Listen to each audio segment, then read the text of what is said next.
We'll begin with a Fox News alert. New fallout from a big Democratic victory in a closely watched governor's race. Democrat Ralph Northam beat Republican Ed Gillespie in the race for Virginia governor. Both sides giving their interpretations of the results, what the race could tell us about how voters are feeling as the midterm elections approach.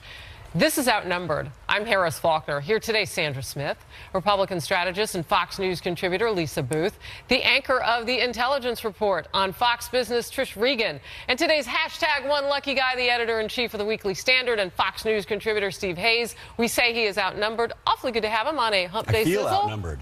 Right? I feel outnumbered. Aw, hump day sizzle to you, my friend. Good. Can you tell I've got a scratchy voice because I was at the Packers game on Monday night. I yelled a lot. The Packers lost. What was the weather I'm from like? Chicago. I'm going to hold that one against you. Yeah. Wow. Well, we got the Bears on Sunday. It's Wednesday and you still don't have a voice? Nah, I know. I was yelling a lot. Probably more than I should have. Are you on the team? Probably more than I should have. No, although I would have liked to have played Monday. Oh, goodness. Let's get to the news. Good. Good to have you. It's been seen as the first major win for Democrats since President Trump was elected commander-in-chief. Democrat Ralph Northam, the lieutenant governor of Virginia, beat Republican Ed Gillespie in the state's gubernatorial race by a 9-point margin. Gillespie never campaigned with President Trump, but he did rally behind some of the president's signature issues. Today, President Trump said it wasn't enough. He tweeted this: Ed Gillespie worked harder, but did not embrace me or what I stand for. Don't forget, Republicans won 4 out of 4 House seats, and with the economy doing record numbers, we will continue to win even bigger than before! Exclamation point. Steve, your thoughts? It's a good try. It's a good try by President Trump. This was not a good night for Republicans. It was not a good night for Republicans in Virginia. It wasn't a good night for Republicans nationally. I think this was a 9-point margin was more than most people had thought. It was more than most polls suggested. Ed Gillespie tried to run on Trumpism without fully embracing Donald Trump. Without Trump. Right. And this was the way that, I think it was a way to sort of split the baby, as it were. And it didn't work. Look, you have people saying today that really what he needed to do was fully embrace Trump. It's not at all apparent that that was the answer. Yeah, so that's interesting, because if you're going to do that kind of gymnastics move, it sort of means that you didn't commit to either situation. That's complicated. Lisa, do they learn from this, Republicans? Well, I think if you're Ed Gillespie, he was looking at it in the fact that, Northern Virginia is a completely different part of the state than the southern part of the state. So, sure. And he had to be, turn out the vote in the southern part of the state, but still remain competitive in the northern part of the state. So I think that was his concern, to fully embrace President Trump. But look, I mean, Virginia has been a trending blue state. It would have been a surprise if Ed Gillespie had pulled off that state. And I think what it shows us is what we've already known, that Republicans who hold congressional seats that Hillary Clinton won, I think there's 23, are going to have a tough time in the midterm elections. There's going to be a lot of competitive races for Republicans. Virginia was a state that Hillary Clinton had won by 5 points. Mm-hmm. So Trish, explain this to me, because I'm curious. There's 2 choices here that they had. I mean, you can pull the president on board, who already is endorsing you and giving you some heat, or not. Right. In other words, you can't be middle of the road in this environment. And this is what he was trying to do.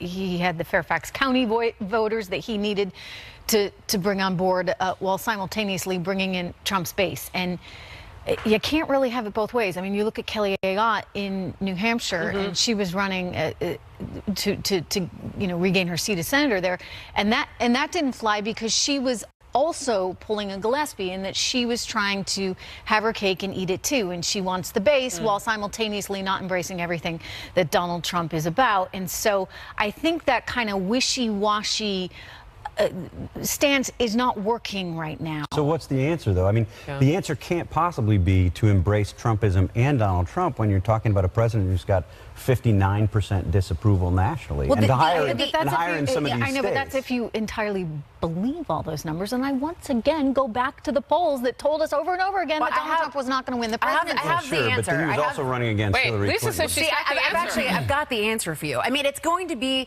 congressional district specific on if candidates embrace President or Trump or not. Because as I mentioned, if you're running in a congressional district that Hillary Clinton won, you're probably going to keep a little distance from President Trump. We saw the same thing throughout President Obama's term as well. There are some candidates that embraced him and some that put him at the distance. But if you look at the Senate races, it's a little bit of a different story because you actually have, I think it's 10 Democrats running in states that President Trump won, running in, reddish states.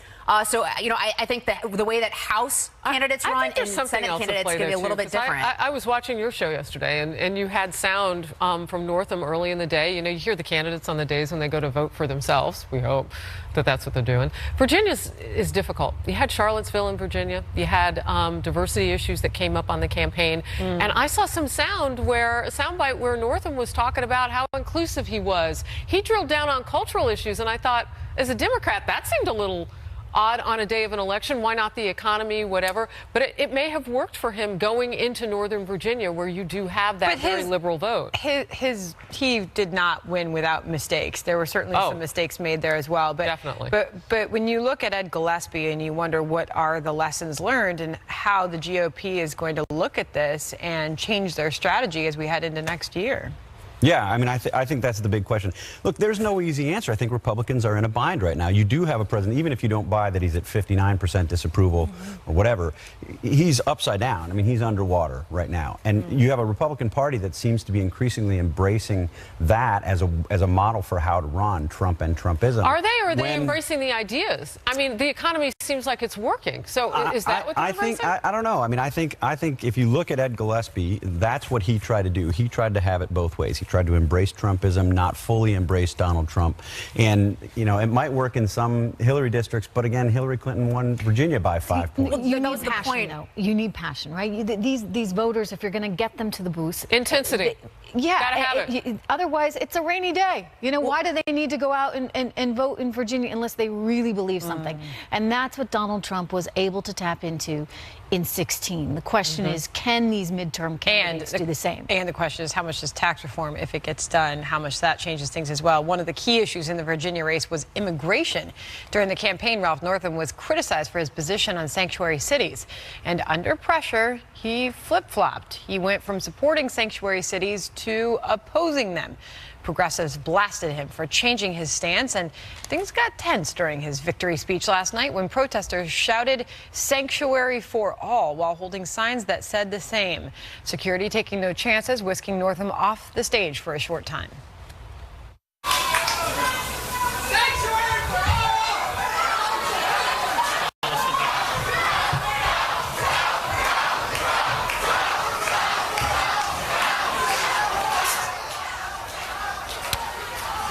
So, as I mentioned, he was not without his own perils in this campaign as well. Yeah, he wasn't a great candidate, which I think also should give Republicans some pause as they look at this. He flipped on not only immigration and sanctuary cities, but he also flipped on Confederate monuments. Remember, he was going to lead the charge to take down Confederate monuments and ended up backing off of that position. And he won despite the fact that 59% of Virginians said that they want to keep Confederate monuments as they are. So he was pushing, on the one hand, he's pushing against sort of a cultural tide in Virginia in certain respects, but also able to tap in to Northern Virginia, the Virginia suburbs, and the anxieties that people had about Donald Trump. But what's so there. interesting is you're citing that Fox News polling that revealed that nearly 60% said keep them up when it came to the statues and the monuments. But that same polling said that was so low on the list of priorities for voters in this state. Top of it, Trish, as you can imagine, was the economy and healthcare. Immigration didn't even rate as high as the economy matters. And if you're in Northern Virginia and you're getting all those fat government contracts, you want them to continue, right? And so if you have a Democrat in office, your shot at that is a little bit better than if you had a Republican. So I think that didn't serve him as well. They want the gravy train to continue, and that is how they make their money. I mean, doesn't that come right back down to kind of what I've been pointing to, and is who's willing to lose something? Who's willing to cut something that's attached to dollars? And we talk about tax reform, but it comes into play there, too. I don't see that list of spending money cuts. Talks, if that's what you're getting at. Well, at least I want to show one of those ads that Ed Gillespie put out there going after Northam and his stance on sanctuary cities. Watch this. MS-13 is a menace. Yet Ralph Northam voted in favor of sanctuary cities that let dangerous illegal immigrants back on the street, increasing the threat of MS-13. Ralph Northam's policies are dangerous. Still wasn't enough. It wasn't. I mean, I think in one sense that is a playbook for some Republicans. Emphasize the things that are, 80-20 issues like sanctuary cities. I mean, even people who have misgivings or aren't entirely on board with the president's immigration reform agenda, or at least the one that he ran on in 2016, can embrace sort of the skepticism that we've seen about sanctuary cities. And that's, I think, what Ed Gillespie tried to do there.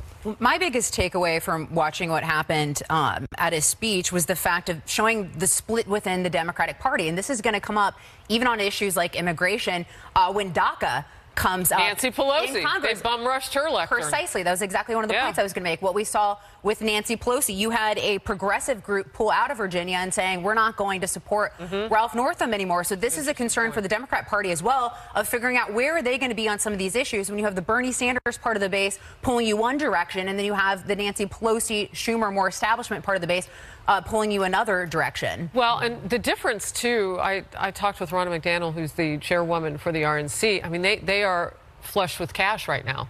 They have an advantage that the DNC doesn't have right now. So in order for the DNC to approach some of those problems, they're going to have to spend some cash. She was telling me about how many door knocks they did in Virginia. It didn't deliver a win here, but who knows, in that particularly blue state, if it were not for that effort, if the gap between winning and losing wouldn't have even been bigger. I don't think Democrats are looking at the results in Virginia and thinking that they've got a lot to be worried about, even if there are some divisions about but they have immigration. Problems, and they're not raising money the way they do have problems. Right I would argue, if you look at 2016, one of the things that Trump's election told us was that money doesn't matter as much as all the political know-it-alls think it does. I mean, the ads But for don't Democrats, it does, much. because that's their way of winning. We'll see. Hillary Clinton had a lot more money and spent a lot more money than Donald Trump did and didn't win. Couldn't overcome her problems. Speaking of Democrats, facing new fallout over Hillary Clinton's alleged rigging of the 2016 primaries. Former DNC Chair Donna Brazile calling the Clinton campaign a cult. And current DNC Chair Tom Perez admitting the primary process was unfair. Plus, President Trump's new warning to North Korea as he pushes China to help crack down on the regime. Will it work? And what's next in this high-stakes showdown? I speak not only for our countries, but for all civilized nations when I say to the North, do not underestimate us and do not try us. This is happening. President Trump arriving in China earlier today on day 6 of his tour of Asia. And in Beijing, the president and first lady were greeted by Chinese President Xi Jinping. A big focus of the president's visit, enlisting more Chinese help to rein in nuclear North Korea. Yesterday, in a speech to South Korea's National Assembly, the president warned North Korea not to test America's resolve, and that at the same time offering an olive branch. North Korea is a country ruled as a cult. Today, I hope I speak not only for our countries, but for all civilized nations when I say to the North, do not underestimate us. Despite every crime you have committed against God and man, we will offer a path to a much better future. It begins with an end to the aggression of your regime, a stop to your development of ballistic missiles, and complete, verifiable, and total denuclearization. Very straightforward. Is North Korea listening? Well, we don't know, but officials authorized to speak for the regime reportedly responded this way. We don't care about what that mad dog may utter because we've already heard enough. The United States is threatening us. We will counter those threats by bolstering the power of justice in order to take out the root cause of aggression in war. What does that mean? It's the North Korean regime. We have no idea. It's a lot of bluster. I mean, this is what you've come to expect from them. Look, I think what Donald Trump said there was actually very important. He said that this has to begin with the denuclearization of North Korea. Very direct. Not end there. And that's a change from what we've seen in past administrations. And I think what the president is doing now is very sensitive diplomacy with China, where he's looking to encourage China to help the United States, not because we have the exact same interests in North Korea with respect to North Korea, which has been the working assumption of the three previous presidencies here in the United States, Democrats and Republicans. But he's encouraging China to help us because we're going to put pressure on them if they don't. And that's something new. It's about time that there's a new tone. Yeah. Right? It's a shift in tone. And Trish, I go to you because I know you study the numbers hard with what we can do with China. How does this help? What does this accomplish? Because this is a... Yeah, we do have a lot of leverage, and you're right, previous administrations have not used it. I mean, China is stealing intellectual property to the tune of billions of dollars every year in complete violation of the WTO agreement.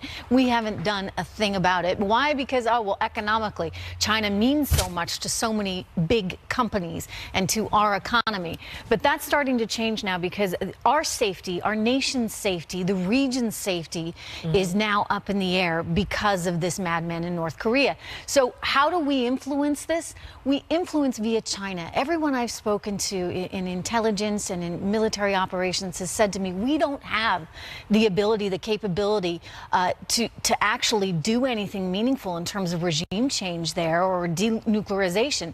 The only ones that can help are China. You mean short of... Well...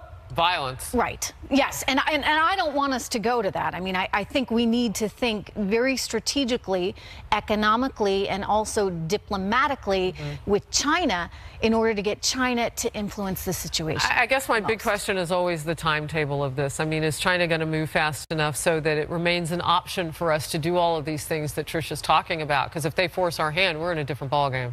Yeah, and it makes it tough, too, knowing that what are our military options? The Pentagon has told us it's basically a full-out invasion, which would lead to the deaths of so many people, given the densely populated Seoul. So, obviously, with that hanging over our heads, that's very, very concerning and doesn't leave a lot of options from a military perspective.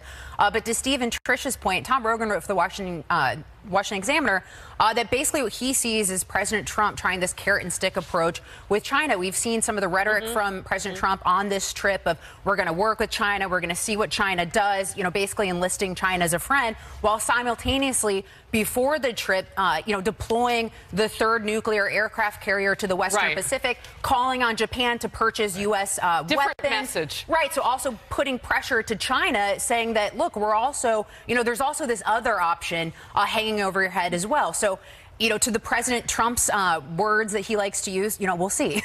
I mean, it's just as far as the rhetoric is concerned. I mean, that was a pretty fiery speech that he gave last night on North Korea. This is a president that's sending a very clear message to North Korea. Not a lot of people disagree with that. No, and I think it's that kind of clarity is long overdue. What's been interesting to see is the response in South Korea, where you have the South Korean newspapers giving very favorable coverage to the president's trip there, with a South Korean president who's been willing to appease the North Koreans and to, I think, bend a knee towards China. We'll see if President Trump's rhetoric has the effect of stiffening the spine of the South Korean president, because it's gotten good reception with the populace over there. Yeah, that's the importance of actually going, right? Because Moon is there among all the people in his region. Those are the people who are in his face, so to speak. If you get in his face, maybe you can change the conversation.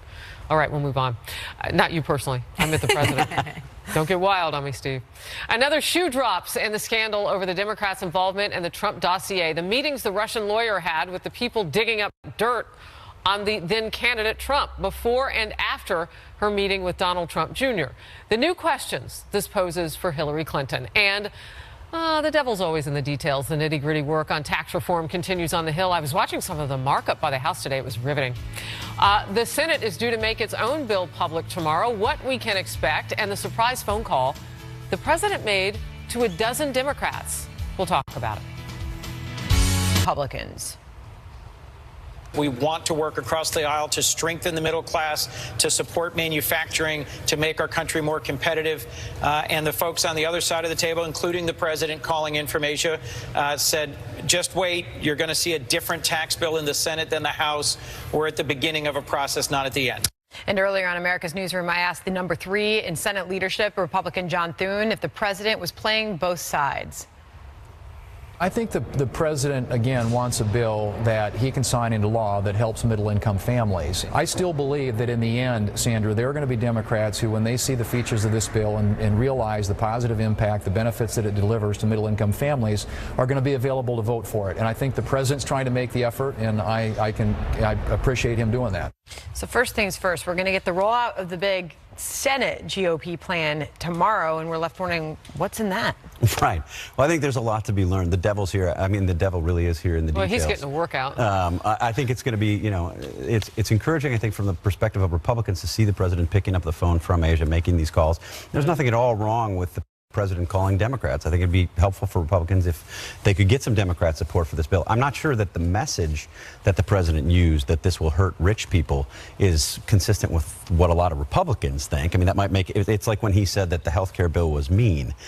Republicans, he's got to shore up Republicans first, and arguing that this is a punitive bill, punishing success, punishing rich people. Yeah, interesting move to call in and talk to those 12 or so senators that Gary Cohn was meeting with yesterday. But Trish, that corporate tax rate, I mean, that's the centerpiece of this. And I pressed Senator Thune on that because there's a Washington Post report today that I just cited saying the tax bill could delay corporate tax, the corporate tax cut. I pressed him on that. Here's what he said. We're still finalizing the details of our bill. We'll roll that out tomorrow, and you all get a chance to look at it. But the one thing that it will do is it's going to reduce business tax rates, and we think that's critical. We're not competitive in the global economy. We're continuing to hemorrhage jobs in companies overseas that are taking profits over there and creating jobs there instead of creating jobs here. And so getting the rate down will help raise wages for American workers. And again, that's something that's good for our economy and good for American families. We're left wondering if the Senate plan is going to look drastically different than what we were seeing in the House. It could, but this is just a bad idea. I mean, if you're going to cut taxes, do it right away so everybody can get the benefit of it. If you're trying to help the economy by lowering corporate taxes, do it. Don't wait a year, which is what they're talking about, because they think they'll save $100 billion. Guess what? I get an idea for them on how they can save $100 billion. How they can take even more, because I know that this is important to you. Something that they have let just go by the wayside. Our president, when he was campaigning, said over and over and over again how much we needed to close the loophole for private equity investors. Basically, and it's a little bit complicated, but if you gave me $100 to invest, and I was investing it for you, Harris, I would then say, okay, well, your $100, it turned into $1,000. So I'm going to take 20% of that. Mm-hmm. Well, that 20%, that should be my income, right? That's what I'm getting paid. I get it. But they are treating it as capital gain, so they're getting a free pass. Now, if it's your own money you're investing, fine. Yes, tax it. That's how they can fix this. Let's keep talking money here, because this is just crossed. And I know some people throw out the CBO score with, you know, the trash. But it matters in terms, as I understand it, of budget reconciliation, which is what the House what everybody agreed on, right? And that allows them to have majority vote in the Senate. So the CBO analysis just found that this bill would push it up to $1.7 trillion in debt. Yes, the bill cuts revenues by $1.4 trillion, which falls within the level Republicans allowed themselves in their budget resolution. But the additional cost of debt servicing would mean that the overall debt would increase by $1.7 trillion. That means what in terms of majority versus needing 60 votes? Well, I think it makes it a lot harder to sell it, frankly. And the other part that, you know, is not getting much attention right now in the context of a $20.3 trillion national debt is the absence of entitlement reform as any part of this debate. Everybody understands that entitlements are what's driving the national debt. Right. And Republicans, who were the party of reforming entitlements for 6 years, have just given that up. There's no discussion of that. I think a discussion of that could have helped them at least fight on that front as it relates to debt. Last word. I think there's 3 big concerns for Republicans. I'll be quick. Deficit, you've got the SALT deductions that are still a concern for many New Jersey, New York, and California members, as evidenced by Darrell Issa saying that he can't support the House bill. Third thing is small business and pass-through income, how that's being treated. You have groups like the NFIB, National Federation of Independent Business, coming out against it. I think those are the 3 big issues that are going to cause Republicans trouble. If this score is even close to being right, they got bigger issues because they're going to need Democrats. Wow. All right. New questions for Hillary Clinton's campaign amid reports that may give special counsel Robert Mueller's Russia investigation New reason to look into the man who was paid by Hillary Clinton and the DNC to dig up dirt on Donald Trump. Plus, a powerful Democratic lawmaker claiming political motivation in a Republican investigation into that controversial Russian uranium deal. He wants access to their confidential informant. The deal happened under Secretary of State Hillary Clinton's watch, just as Bill Clinton was getting cut a big check from a Kremlin-controlled bank. Tangled webs.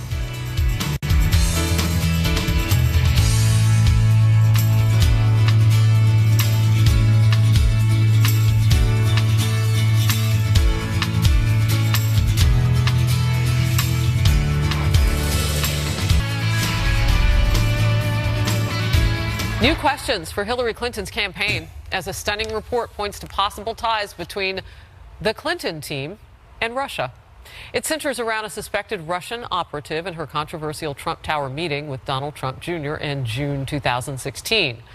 Before and after that meeting, she was reportedly meeting with the co-founder of the research firm Fusion GPS, the same firm the Clinton campaign and the DNC and maybe even the FBI paid to dig up dirt or to deal with the dirt being dug up on then-candidate Trump. Fusion GPS would go on to hire the British spy responsible for the unverified Trump dossier.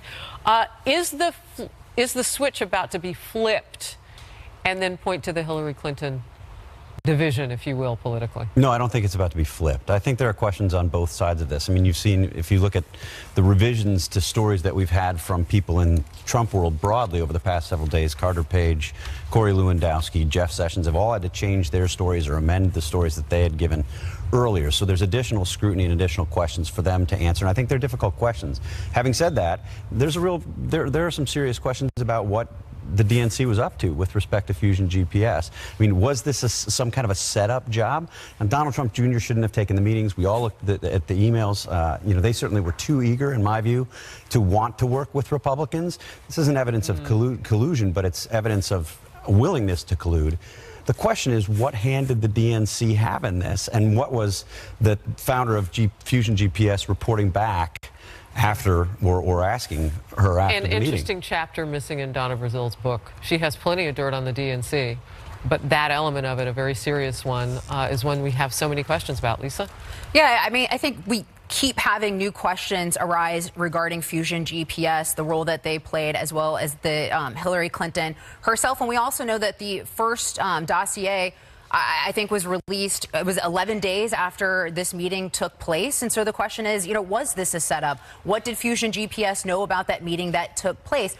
In the dossier, there was mention of the fact of the Trump campaign getting information from Kremlin sources. Now we know that the Hillary Clinton campaign was getting information from Kremlin sources, because we know that some of the sources of the information for the dossier came from Kremlin sources that were paid. So there's a lot of questions.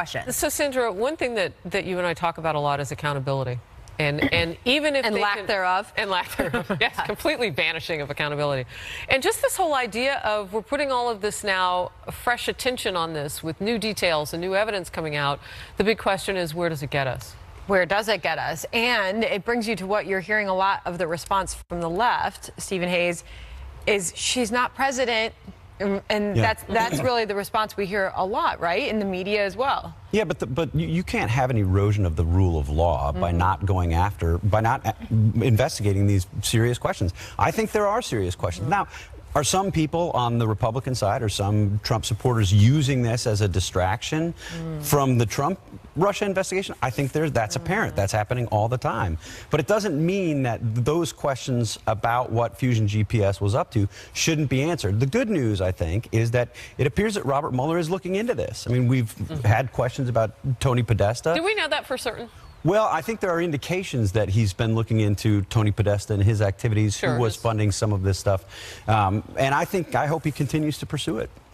You know, Trish, I just look at this and how long we've been talking about this, and now finally we see that, no, it's not all about these guys, it's about these guys too. Yeah, it's been flipped on its head. I mean, I think there were a lot of questions about Hillary Clinton and Russia going back some time. I mean, we certainly did a lot of reporting on the quite obvious conflicts of interest between the Clinton Foundation and the Russians, and the approval of that Uranium One deal, which was just bizarre, especially given that there was an FBI investigation investigation that Mueller was doing into whether or not Vladimir Putin was trying to have an outsized influence in the atomic energy industry here in the U.S. And by the way, Holder was on the CFIUS committee. And let's get to that here. The deal. Trish, I actually want to get that here in this segment. So the top Democrat on the Oversight Committee sending a letter to Chairman Trey Gowdy yesterday questioning the motives behind a new Republican-launched investigation into the Obama-era Russian Uranium One deal, a deal that allegedly benefited the Clintons. Cummings writing, quote,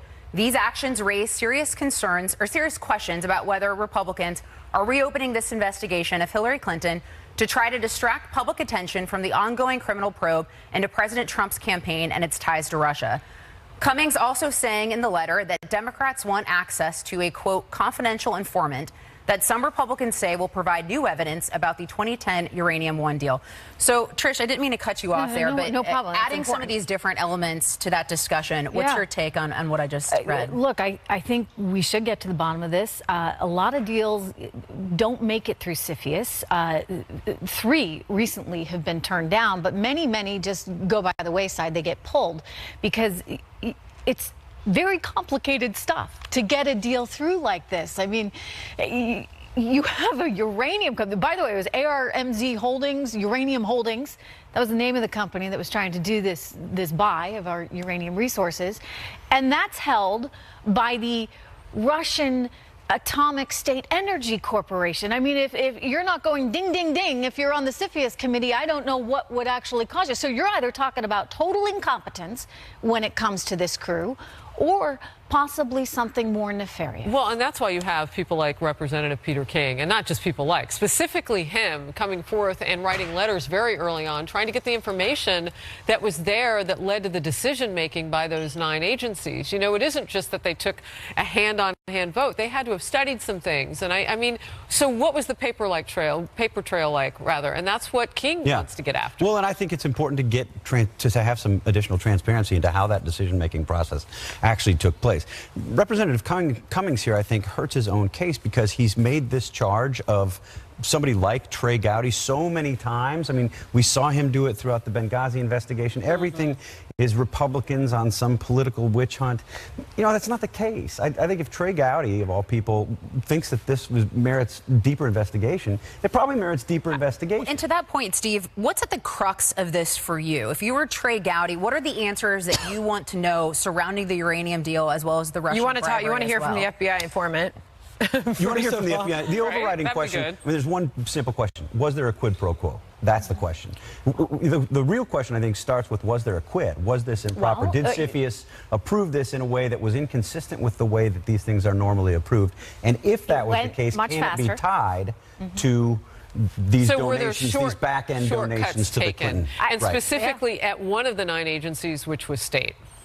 And why were the shortcuts taken? Why did this deal go through so quickly? I mean, again, just the names of the companies should have caused people to pause for a minute and say, we need to investigate this more deeply. Some did, by the way. There were red flags. And then you get to, was there a quid pro quo? I mean, $146 million going to the Clinton Foundation from Russians. $500,000 in a speaking fee going to Bill Clinton.